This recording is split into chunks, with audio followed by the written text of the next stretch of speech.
Welcome back to my channel. Today, we step into the courtroom where the walls themselves seem to hold their breath. The air was frozen, every whisper swallowed, every eye fixed on the woman trembling at the center of it all. Robin Brown. Her hands shook as she clutched a folder that could shatter not just a marriage, but a legacy. Behind her, Kody's jaw locked like a man trying to cage his own panic. And across the room, Mary didn't flinch. Her stare burned not with heartbreak, but with retribution. What began as a private fracture within a family had erupted into a public firestorm. No cameras, no press. Just truth, stripped bare, waiting to be judged. This wasn't about love anymore. It was about evidence.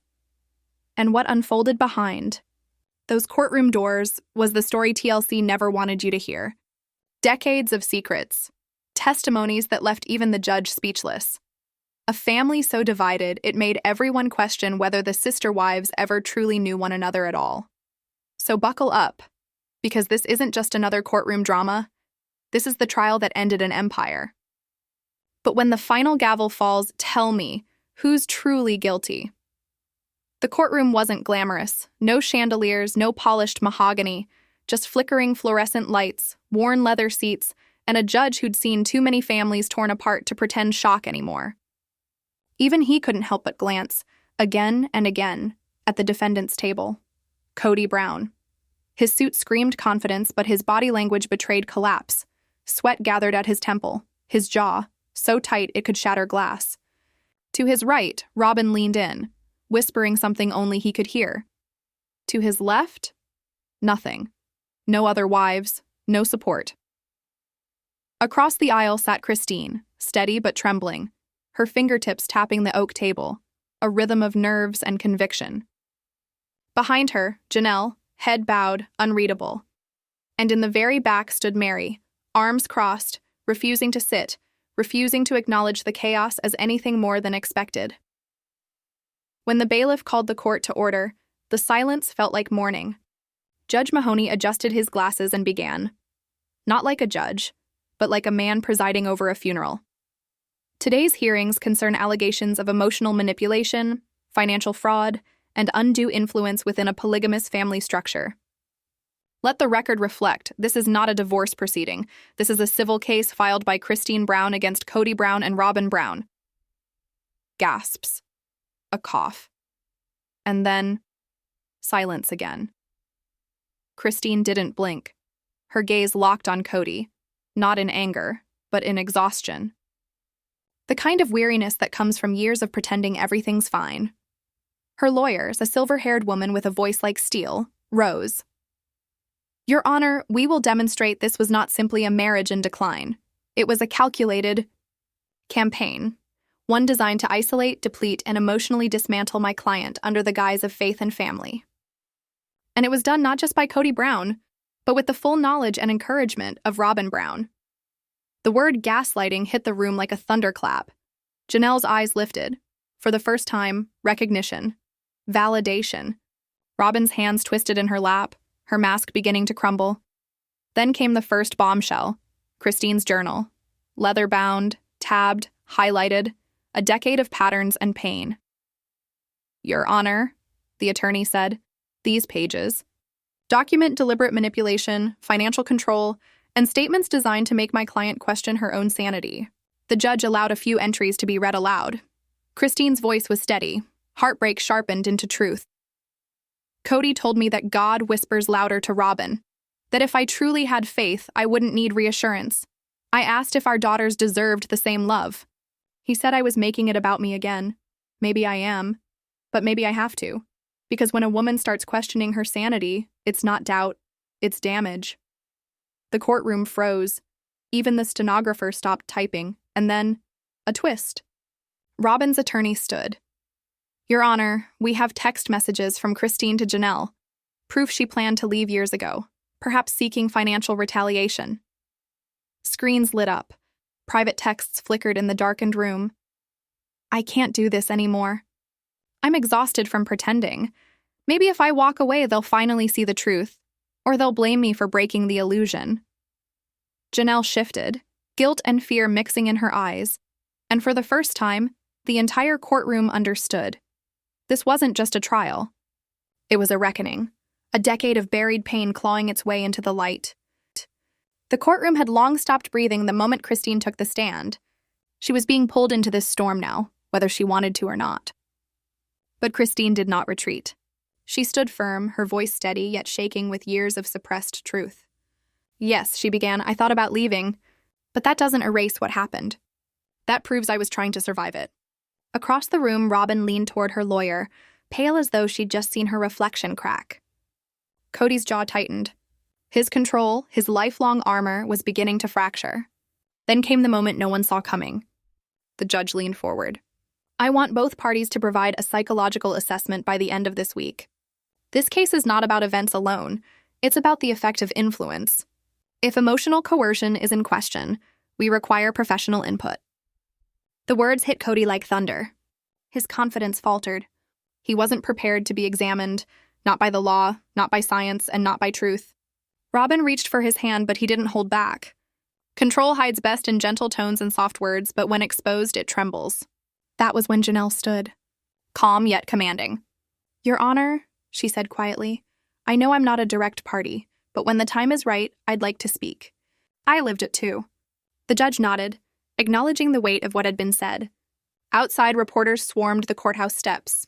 Cameras were barred from entering, but the headlines had already begun. Christine versus Kody Brown, the trial that shattered the family. But for Christine, this was never about fame. It was about the years she lost, the nights she cried behind locked doors, pretending everything was fine for the cameras, the moments she shielded her children from a reality they were too young to understand. Back inside, Kody leaned toward Robin, whispering through clenched teeth, "She's painting me as a monster."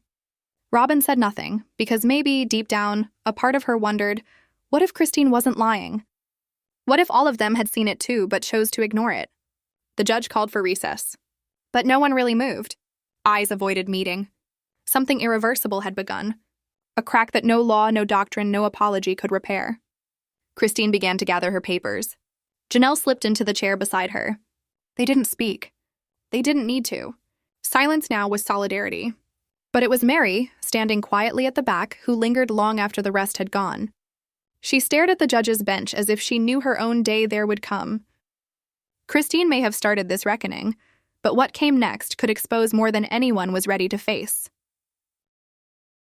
The next morning, gray skies hung over the courthouse like a warning. Christine arrived first, her face calm but sleepless. Janelle walked beside her now, no longer just a bystander, but an ally.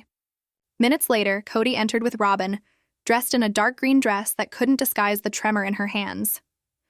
Kody's gaze was fixed ahead. Gone was his confidence. What remained was the shadow of a man who had lost his dominion. Then the clerk called the first witness, Janelle Brown. The courtroom stirred. She had always been the rational one, the peacemaker, but today she wasn't here to mediate. She was here to testify. She took the oath, adjusted the microphone, and exhaled. "This isn't easy for me," she said. "I stood up for this family. I defended him. But I can't lie anymore. Christine isn't lying, and it wasn't just her." Kody's face twisted in disbelief. His attorney rose, but the judge silenced him with a single gesture. "Let her continue." Janelle's voice sharpened. "We weren't spiritually married. We were spiritually silenced. And the difference between obedience and silence is fear." Every word cut deeper. She described the nights Christine wept after being punished with distance. How disagreements meant days of exile. How calls went unanswered. And how Robin, though never overtly cruel, always benefited from Christine's punishment. Then came the money. "We weren't equals," Janelle continued. Kody said everything was shared. But when Christine's daughter needed surgery, she had to beg for funds. When Robin's kids needed braces, the payment was already made.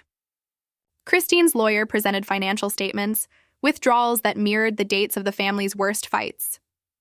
On one of those days, Christine had been told, "Your lack of faith is causing problems for this family." That same day, $3,200 had been transferred to Robin's account. When asked why she never questioned it, Janelle's reply was chilling. "I did, once. Kody told me loyalty is proven by sacrifice, not suspicion. That God favored Robin because she believed without questioning. But faith isn't blindness. It's not control wrapped in scripture. The judge leaned forward. Even the air felt heavier now. Then Madison, Janelle's daughter, took the stand. No makeup, no pretense. When I was 14, she said, Dad told us some mothers bring division, and when that happens, the blessings on their children lessen. He made us believe that if we stood by Mom, we'd lose God's favor. A gasp rippled through the court. Christine covered her face. Tears fell silently. Kody erupted. I didn't say that. That's out of context. Sit down, Mr. Brown, the judge ordered sharply. Then came the bombshell. Christine's attorney played a recording, Truly's voice, shaky but clear, speaking to her father. Kody's response echoed through the courtroom. Your mom thinks she knows better. She's poisoning the family spirit. If she keeps this up, I'll have to protect what's left, even if that means limiting how often I see you. The room froze. Christine nearly collapsed. Janelle caught her. Robin went white as chalk. I didn't know, she whispered. Kody's defense argued it wasn't a legal recording, but the judge allowed it to remain for context of pattern. Then, in a rare twist, the judge turned to Kody. Mr. Brown, I've reviewed the psychological reports. Would you like to respond? Kody rose. No longer furious, just hollow. Yes, he said quietly. I am a man of order. I guided my family spiritually. But they always had free will. Christine left because she wanted freedom, not because I harmed her. The judge tilted his head. And yet, did your belief in divine authority grant you unchecked control? Kody hesitated. It gave me responsibility. Christine spoke then, soft but searing. No, it gave you power. And you wielded it. The judge called adjournment, but before anyone could stand, Christine rose. I have more to say, she declared. This isn't revenge. This is release.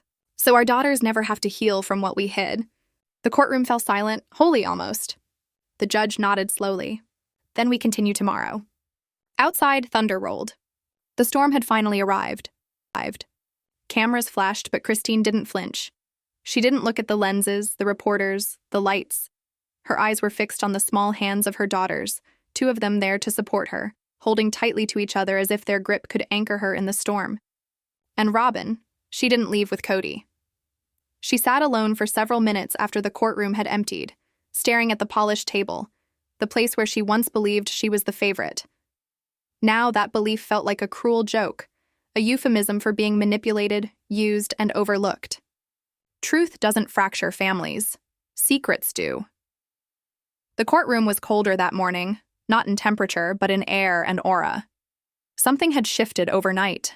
The facade had cracked, leaving jagged fragments too sharp to navigate. Christine climbed the witness stand with measured steps, hands tightly clasped in her lap. Her posture was rigid, her lips trembling just enough to betray the tension inside. She gazed at no one, because if she allowed her eyes to meet theirs, she might break. And today, she couldn't afford to break. State your name for the record, the clerk prompted. Christine Ruth Brown, she said, swallowing hard, the words almost catching in her throat. And your purpose here today? To tell the truth, everything. She fumbled with the microphone. The courtroom seemed to hold its breath. I was 21 when I joined this family, Christine began, her voice soft but resolute. I thought I was entering something sacred, something larger than myself. I believed polygamy was about togetherness, about support. But it wasn't. It was about hierarchy. And I was at the bottom. Robin turned her face away. Kody remained impassive, his jaw a rigid line. Christine's voice quivered now, with the weight of decades of subtle cruelty. The manipulation didn't start with screams. It began quietly. A glance, a word, a suggestion. Questioning Kody was framed as questioning God. The judge leaned forward, elbows resting on the bench, fingers interlocked beneath his chin. Go on. I surrendered myself in increments, Christine continued, her voice breaking slightly. I went where I was told. I smiled for the cameras while crumbling inside. I homeschooled 6 children while obeying invisible rules. I wasn't grateful enough, and whenever I asked for help, I was reminded how Robin had it worse, how she was more patient, how she never complained. Silence isn't peace when it's enforced. It's obedience disguised as oppression. Her lawyer asked carefully, "Can you describe the moment you realized this wasn't just a bad marriage?" Christine nodded. It was the evening Truly had a high fever. Kody was supposed to come over. I called him 3 times. He didn't answer. Later, I found out he was with Robin watching a movie. When he finally called back, he said, "I can't be everywhere. You chose this life too." That was the moment I realized I hadn't chosen this version of life. I had been groomed into it. A pen clattered to the floor behind the courtroom. Even the journalists were shocked. "Did you speak to Robin about this imbalance?" the attorney pressed. Christine looked directly at her for the first time. "I did. I told her I felt invisible." She said, "Kody leads with his heart. Perhaps you need more faith." Robin's eyes welled with tears. Christine's voice hardened. It wasn't just emotional manipulation. It was financial, spiritual, psychological. I was blamed for things I hadn't even realized. Robin was rewarded for her compliance. Kody used God as a weapon. If we argued, I was told, "The spirit has left this house because of your attitude." If I questioned money, I was accused of inviting darkness. He never struck me, but he didn't need to. He made me believe leaving would condemn my children. Kody's lawyer finally interjected. "Christine, weren't you recorded years ago saying you believed in the principles and felt at peace?" "I did. But peace based on fear is not peace. It is obedience." Robin jumped to her feet. "May I be heard, Your Honor?" Kody froze. His lawyer shook his head. The judge allowed it. "I never asked to be the favorite," Robin said, voice brittle. I obeyed what I thought was right. I didn't realize Christine felt this way. Christine spun toward her. "You did. You pleaded with me to be supportive when I wanted to quit filming. You told me not to disrupt the family image." Robin's lips trembled. "I believed keeping the family intact was God's will." The judge interjected sharply. "Mrs. Brown, do you deny benefiting unfairly from joint accounts?" Robin hesitated. Then, barely above a whisper, "No, I don't deny it." Gasps filled the courtroom. Everyone turned to Christine, but she didn't flinch. Christine's revelation cut deeper. She hadn't opened that account. Kody had. Using her name and Mary's forged signature, he siphoned thousands from Brown Family Ventures into a private fund, claiming it was for emergencies. The last balance Christine saw? Over $92,000. The gallery erupted. People scrambled for phones. The judge's gavel slammed down. "Order. Sit down, or I will clear this courtroom." This wasn't fraud anymore. It was financial identity theft. Christine felt herself pulled fully into the storm. Mary's glare bore into her. "I didn't know," Christine whispered. "I swear I didn't know he used my name." But Mary wasn't angry. She was stunned, because now this was bigger than either of them. It was about all of them. The court recessed for a private reading of Robin's papers. Kody was escorted out, reluctantly. Christine and Mary waited together in the cold corridor. "I told myself for so long he was just flustered," Mary murmured. "They weren't lies to keep the family going," Christine said softly. "They were lies for control. Sometimes the greatest betrayal isn't what someone does to you. It's what they make you believe about yourself when they do it." Meanwhile, in an antechamber, prosecutors examined USB drives filled with bank statements, wire transfers, and a spreadsheet marked B-Plan, funds associated with Christine's name, electronically signed by M. Brown, a forged signature. When court resumed, the mood had shifted entirely. Kody sat slumped, exposed, cornered. The judge's eyes were steady. "Based on the new evidence," he announced, "preliminary determinations of willful financial deceit, forgery, and misrepresentation have been made. Objection, slander." Kody's voice shook. "You are not objecting," the judge said coldly. "You are under investigation. I am taking the document's word over yours, Mr. Brown." Kody's voice trembled further. "You're taking them over me. These women, they despise me. They're resentful." The judge didn't blink. "The evidence speaks for itself, Mr. Brown." Back in the gallery, the atmosphere had shifted entirely. The chatter, the whispers, the divided opinions, all of it had vanished. This was no longer a story about fractured marriages or private grudges. This was about consequences. Legal, undeniable consequences. Fans watching online who had once been split in opinion now held a single, unified expectation: justice. Even Robin's most loyal defenders felt the ground shift beneath them. Christine, meanwhile, had disappeared. She had struck, admitted the truths, and then vanished like a shadow. Days passed. Her phone went straight to voicemail. Her lawyer offered nothing. Rumors swirled. Had she fled town, entered rehab, gone underground fearing retaliation? No one knew. But one thing was certain. The woman who once wept quietly for peace was now the one igniting the flames. One afternoon, Christine sat in her car after court, hands trembling as she scrolled through old voicemails from Kody. Apologies, blame, manipulation, a lifetime condensed into digital files. With deliberate finality, she deleted them all, blocked his number, severed one more tether to her past. Mary, in contrast, emerged from the courthouse into a storm. Rain poured over her, soaking her clothes, streaming down her face, and she let it. Each droplet felt like a baptism, washing away years of silence. Alone in the courtroom, she had stood her ground. Now, in the storm, she no longer felt alone. Her truth had been spoken, and that truth could never be taken back. The following morning, an emergency hearing was called. The district attorney moved swiftly. Someone had attempted to access one of the accounts tied to the fraud. Not Kody, not Robin, someone else. A third player had emerged, and their actions could collapse the entire house of cards. But who and why? Mary had not yet seen the file. Slim, just 6 stapled pages. Marked S. Brown. Sitting across from the prosecutor, coffee trembling in her hands, she watched Christine beside her, silent since the name was first uttered.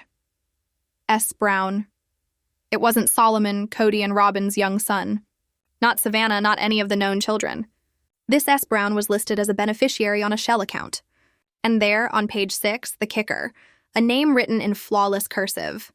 Chanel Brown, Mary whispered, disbelief cracking her voice. That can't be... Christine's head snapped toward her, expression blank. One of Kody's cousins from Wyoming. I remember her. Tall, red hair, quiet, polite. She visited years ago. But why is her name here? Why is someone who's never appeared publicly, never on camera, now tied to financial fraud? The prosecutor leaned forward. We believe it's an alias. The account doesn't match any known address for Chanel Brown. The IP used to open it traces back to a cabin in Flagstaff, registered to Robin Brown. Mary's breath caught. You mean, Robin created a fake identity using a real person's name? Christine paced, voice sharp now. No, not Robin. She's manipulative, yes, but this is too precise, too methodical. Robin panicked when things collapsed. This began years ago. They reviewed the file again. At the bottom of one page, an LLC registry number appeared. Nevada. Mary snatched her phone, cross-referencing old tax emails. Her memory clicked. The number was identical to the original number for Brown Family Ventures, the one Kody had claimed to close 5 years ago. He hadn't closed it. He had merely re-registered it under another name with forged signatures, moving money through it for years. Back in court, Kody's attorney tried to stall. Your Honor, given these fresh accusations, we request additional time to review. Denied, the judge snapped. The defendant has had years to explain these filings. We move forward. Kody appeared disheveled, hair tousled, voice frayed at the edges. He leaned toward the mic. There is no Chanel Brown account, he muttered. It's a setup. Then who owns the LLC? The judge asked. Kody's silence spoke louder than any words. Christine swiveled toward Mary, whispering, He's drowning. Mary shook her head slowly. No, he's lying. Drowning means overwhelmed. Lying means controlling the depths of the water himself. The prosecutor rose again. We'd like to call an unexpected witness. The judge blinked. Name, Chanel Brown. Gasps echoed through the courtroom. Even Mary's jaw dropped. The back door creaked open. A woman entered, unfamiliar, not tall, not red-haired, but real. Her ID verified her identity. She sat down, hands folded neatly in her lap, gaze unwavering. My name is Chanel Brown, she said calmly. I've never met Kody, never spoken to him. I've never authorized any LLCs or bank accounts. The courtroom froze. A new storm had arrived, and it was about to tear everything apart. Cameras flashed relentlessly, but Christine didn't glance at them. Her eyes were fixed on her daughters, 2 of whom had quietly slipped in to support her. Hands clasped tightly in each other's, she stole one fleeting look at Robin, who hadn't left with Kody, and then returned her gaze to the table before her. In that quiet, empty courtroom, the woman she had once believed to be the favorite now seemed like a stranger to herself. A realization that being chosen, in that twisted hierarchy, had been nothing more than being exploited. Truth doesn't divide families. Secrets do. The courtroom felt colder that morning, not in temperature, but in energy. Something had shifted overnight. Some fragile veil had been torn away in the previous session, leaving jagged shards of deception that everyone now had to navigate. Christine perched on the witness stand, hands clenched tightly in her lap, her posture rigid, yet her lips quivered like fine porcelain. She avoided eye contact with anyone. To look directly at them would risk shattering entirely, and she could not afford that today. "State your name for the record," the clerk prompted. "Christine Ruth Brown," she said, voice steady despite the tremor beneath. The next question was heavier. "And your purpose for being here today?" She swallowed hard. "To tell the truth," she murmured, fiddling with the microphone as the courtroom held its breath. "I was 21 when I joined this family," she began. "I thought I was entering something sacred, something greater than myself. I believed polygamy was about togetherness, about support. But it wasn't. It was about hierarchy. And I was at the bottom." Robin turned away, unflinching. Kody didn't move. Christine's voice grew steadier, stronger, though the tremor lingered. The manipulation didn't start with screams. It started quietly, with a glance. A word here, a subtle suggestion there. Questioning Kody was presented as questioning God. "I surrendered my autonomy piece by piece. I smiled for the cameras while I crumbled inside. I homeschooled 6 children while being directed to bend, to yield, to obey. I wasn't grateful enough, I was told. And every time I sought help, I was reminded how Robin had it worse, how Robin was patient, how Robin did not complain. Silence enforced is not peace. It is obedience masquerading as oppression." Her lawyer's voice cut gently through the tension. "Can you describe the moment you realized this was more than a difficult marriage?" Christine's eyes darkened with memory. "It was the evening my daughter had a high fever. Kody was supposed to come over. I called him 3 times. He didn't answer. I later discovered he was with Robin watching a movie. When he finally called back, he said, 'I can't be everywhere. You chose this life too.' That's when it hit me. I hadn't chosen this version. I had been groomed into it." A pen clattered behind the courtroom. Even the journalist froze. Shock rippled outward. "Did you ever discuss this imbalance with Robin?" Christine turned her gaze fully on her for the first time. "I did. I told her I felt invisible." "Kody leads with his heart," Robin said softly. "Perhaps you need to lead with more faith." Tears welled in her eyes. Christine's voice tightened. "It wasn't just emotional. It was financial, spiritual, psychological. I was blamed for problems I didn't even know existed, while Robin was rewarded for not suffering. Kody used God as a weapon. If we argued, I was told the spirit had left the house because of my attitude. If I questioned the finances, I was accused of inviting darkness. He never struck me, but he didn't have to. He made me feel leaving would condemn my children."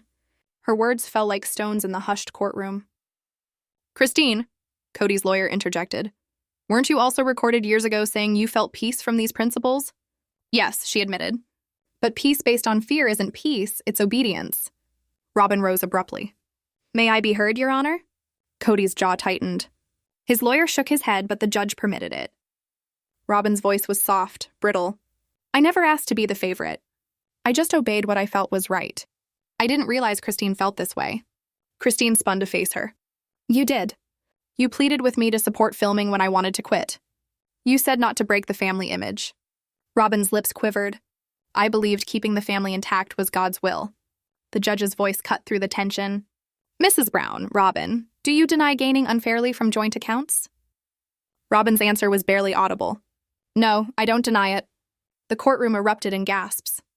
Christine remained unmoved. The accounts hadn't been opened by her. They had been forged by Kody, siphoning thousands into a private fund under her name and Mary's. The balance last seen, $92,000. The gallery roared. Phones flashed. The judge pounded the gavel. "Order! Sit down or I will clear the courtroom." Outside, Mary's eyes were wide, taking in the magnitude of the betrayal. Christine whispered, "I didn't know." But Mary's expression was one of awe. This was no longer personal, it was systemic. A private recess examined Robin's papers. Kody was escorted out, protests falling on deaf ears. In the cold corridor, Mary muttered, "I kept telling myself it was just flustered mistakes, that the lies were to keep the family going." Christine shook her head. No, it was for control. Sometimes the cruelest betrayals are the ones that convince you the blame is yours. In the prosecutor's chamber, USBs, wire transfers, spreadsheets titled B Plan revealed money moving through Christine's name, but signed by a forged hand. As the court reconvened, the energy had shifted. Kody slumped, cornered. The judge, unflinching, announced, "Preliminary findings indicate willful financial deceit, forgery, and misrepresentation of business purpose." Kody rose, trembling, voice cracking. "You're taking them over me." "They despise me." The judge's response was cold. "I take the documents over your denial, Mr. Brown." The courtroom had transformed.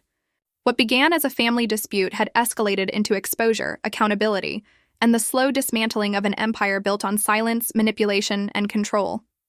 Christine sat tall, eyes steady, hands unclenched. This wasn't vengeance. It was justice, finally, undeniable and visible to all. Finally, undeniable and visible to all.